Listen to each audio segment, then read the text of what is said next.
and I know in your piece that she wants to say, "I love you" again. Those were their last words. It's absolutely gut-wrenching, the firsthand account of October 7th that you documented through your sister.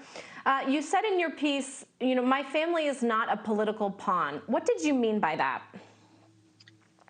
What I try to express in my guest essay on the New York Times is that our family, and I think many families of hostages, I've been with a few over the past week in Washington, D.C., meeting with lawmakers there, tired of being used as a within the political discourse.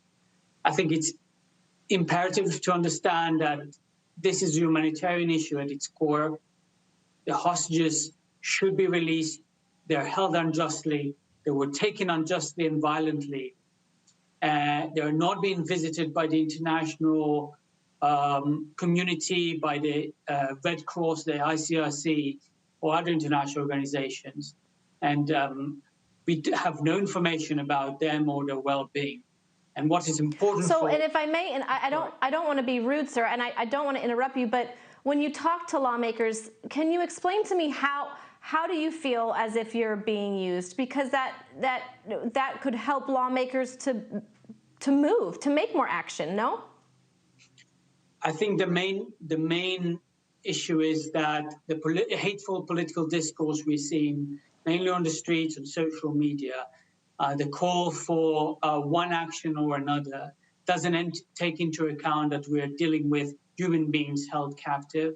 What I emphasize with the lawmakers I met this week, my sister has been meeting many back in Israel, is that we want them to take effective action to put pressure on the relevant stakeholders. If I speak with US lawmakers, put pressure on the administration, put pressure on international stakeholders like Qatar, which hosts Hamas and has many leverages over Hamas, and even put pressure on Israel to make sure that the issue of the hostages is on top of the agenda and is not within the political discourse, but rather within the humanitarian discourse. Right. And if we don't have much time, I certainly wish you could join us for the whole show. But my question to you is, someone who is a victim, when you see this discourse play out and you feel as if your family is a pawn, how does that make you feel? How are you feeling? What I try to do is to make sure we're not distracted by that noise, and are focusing on advocating for me, my brother-in-law, and all the hostages. Obviously, seeing what is taking place on the streets, in social media, in other avenues, on college campuses, etc., is hurtful. But my mission is to make sure the issue of the hostages remains on the top of the agenda until they are released and return home to their loved ones.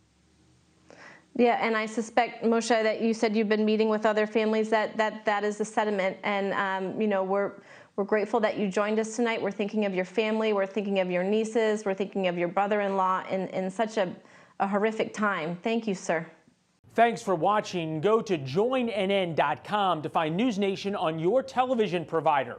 And don't forget to click the red subscribe button below to get more of NewsNation's fact-driven, unbiased coverage.